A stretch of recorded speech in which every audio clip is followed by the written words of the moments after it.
Another day of high heat.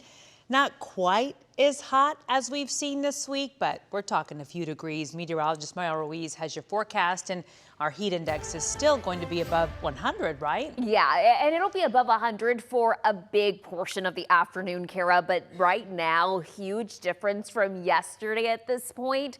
At least whenever you're looking at the numbers, it still feels quite hot when you step outside. About 88 degrees at DFW Airport, but it feels like 93. So we're still dealing with the heat index. Our winds are out of the northeast at about 5 to 10. That northeast wind is the reason why it doesn't feel quite as hot. We do have a blue sky overhead, so not a whole lot of cloud cover out there, and that means these numbers are going to soar here. We're at 89 degrees already in Dallas, about 87 in Denton, and 84 in McKinney. A lot of these sensors, by the way, they update to the temperature at the top of the hour, but not all at the exact same minute. So we could be seeing some new numbers here coming in any second now. But look at Granbury already at about 90 degrees. The heat index, or the feels like, is up to 95 in Dallas, about 92 in Denton, and 91 in Fort Worth. These numbers climbing into the triple digits for the afternoon is the reason why we have a heat advisory again today for most of North Texas, with the exception of the top row of counties near the Red River. Now, this will be in place through 8 this evening for heat index values up to 109. The other big story across the state today, not just the heat, but also tracking Tropical Storm Bertha as it makes its way into Texas today to help bring in not only some cloud cover, but some scattered rain as well, some choppy waters along the Gulf Coast. So we will talk a little bit more about the track and the rain that it'll bring for South Texas here in the next 24 hours. That's all coming up in just a few moments, Kara. Well, Boomtown is our series covering the impact of rapid growth in North Texas. One of our fast growing areas is getting a big healthcare boost. With more people calling Ellis County home, there is more demand for emergency care. Chris Sadeghi is live in Waxahachie this midday with more on how one hospital is expanding just to keep up.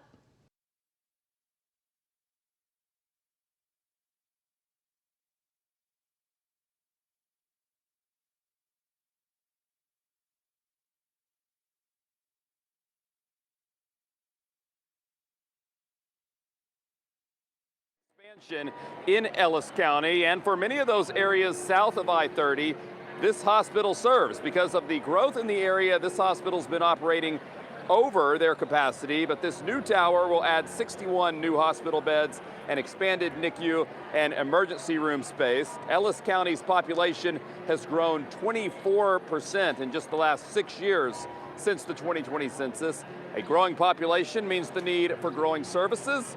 That includes health care, and hospital president Will Turner tells us this expansion gives that population a health care facility they can grow into. There's been so much growth across our regions. For the last few years, we've been operating over 100% capacity here at our hospital. And so this expansion gives us the facilities that we need to meet the next generation of growth that's coming to Ellis County.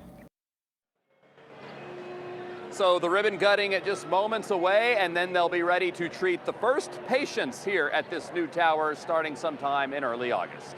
Kara, back to you. Big day. Thank you, Chris. Well, days after a multi-million-dollar bailout, Dallas's largest mental health provider is giving us a better idea of the future. Parkland Hospital just gave Metrocare an $18 million loan to stay afloat. The organization's CEO says they are putting forward a plan to freeze spending, renegotiate contracts, stop programs it does not get reimbursed for, and cut about 10% of administrative employees.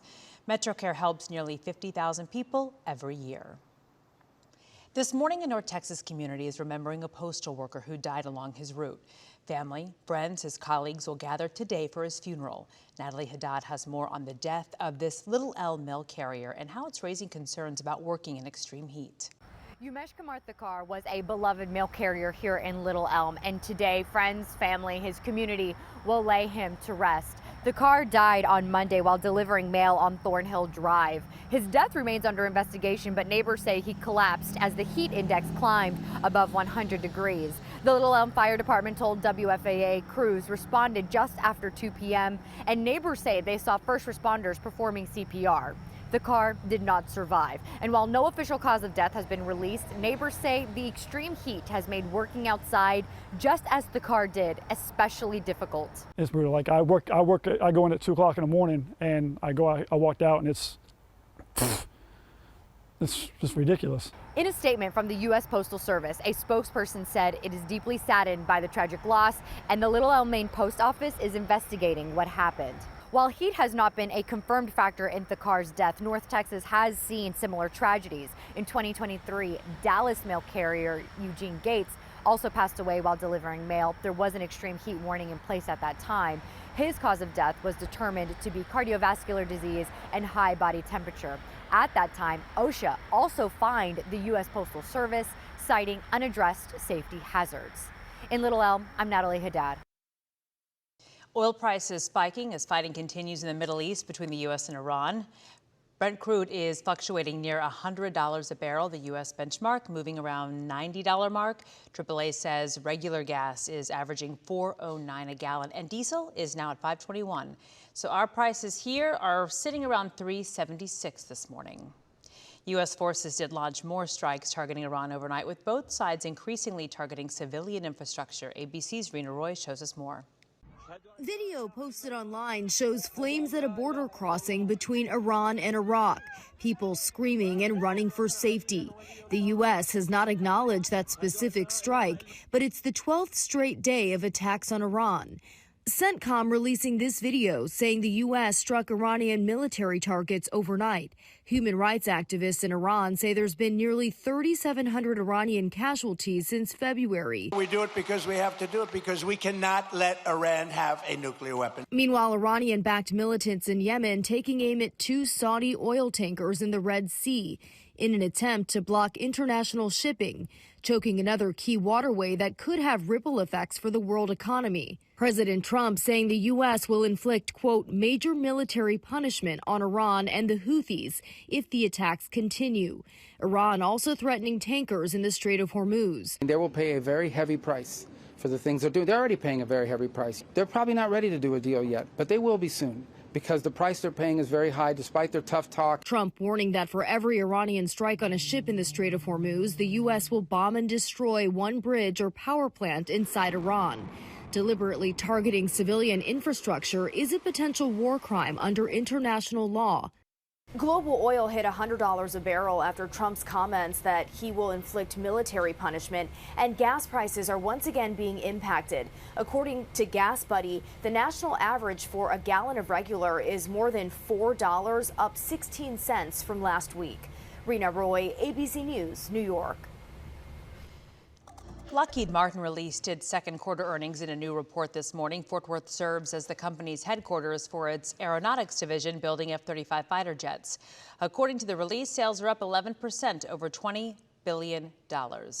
This time last year, that number was close to $18 billion. The difference in net earnings is stark. Lockheed Martin shares are now close to $8 apiece. For Q2 in 2025, shares were not even breaking $1.50. Stock markets may be headed for a rough morning. Concerns about AI spending and the war in Iran's impact on oil pushing stocks into the red in Wednesday's trading. The Nasdaq closed down 0.6%.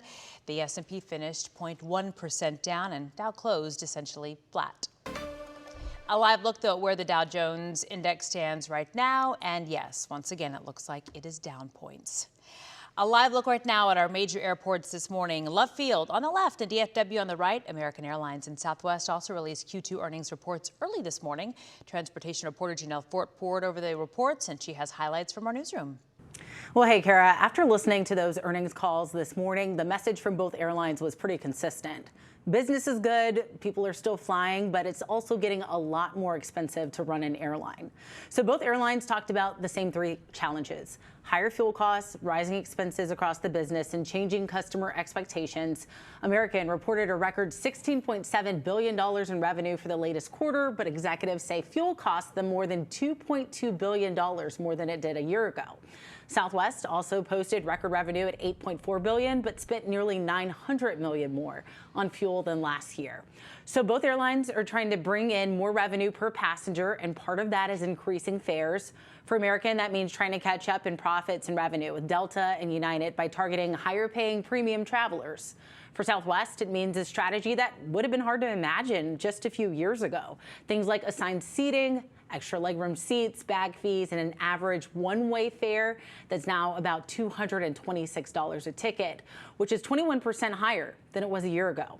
So Southwest also confirmed it's doing a broader restructuring as it looks for more ways to cut costs.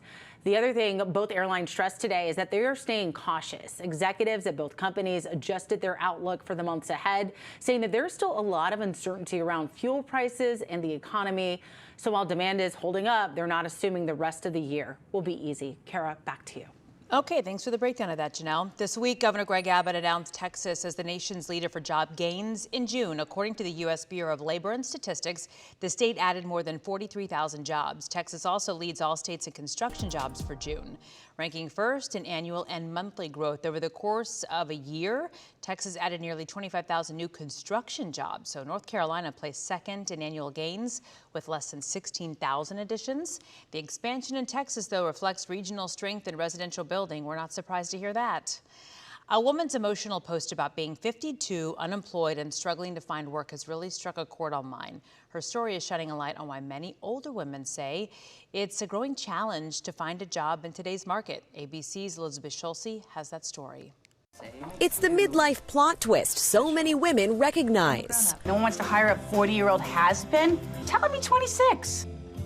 I'm gonna need some highlights. Women downplaying their work experience to land a job. I'm 52 and I can't get a job and the money's running out and I'm frightened. Stacey Duguid is doing just that after finding herself in a vulnerable place, over 50 and unemployed. I'm a single parent of 2 teenagers who eat a lot, and I have bills to pay. The London-based mom sharing her relentless search for a job on social media. Having sent out a gazillion CVs, I convinced myself that I had become unemployable. And going viral, even featured in the Financial Times. Did you expect to go viral to get this kind of an overwhelming response from other women? I had no idea what was coming. It was a tsunami. There were thousands and thousands and thousands. I don't know if you've ever used a pressure cooker and you take the lid off, or you're not supposed to take the lid off, and it was like that. Stacey says a friend gave her the advice to take 20 years of experience off her resume to look more attractive to employers and to AI algorithms on hiring platforms. You were literally chopping up your resume to try to appear younger in job applications. Yes. This is the well-documented advice given to midlife. Reduce yourself to 7 years of experience, take off your university dates, don't mention your age, maybe change your surname. 52-year-old Jody Karpus in Florida says she's been ghosted by hundreds of companies after applying for jobs. She's struggled to find steady work after immigrating to the U.S. 5 years ago from South Africa, where she left behind a successful PR company. I do feel shame. Shame that I'm in this situation at 52. Shame that I have no safety net. Government data shows women between the ages of 55 and 64 are on the job hunt for an average of about 2 months longer than women ages 25 to 44. One of the very most important thing is leveraging the network that you already have. One of the best ways you can get yourself to the top of the stack is through connections and through networking. Networking in person seemed to turn the tide for Jody, who joined her local Chamber of Commerce and attends their events. I've gone from literally almost drowning, walking through water, not knowing that I'm going to swim or sink, to feeling hope is restored. Elizabeth Schulze, ABC News, Washington.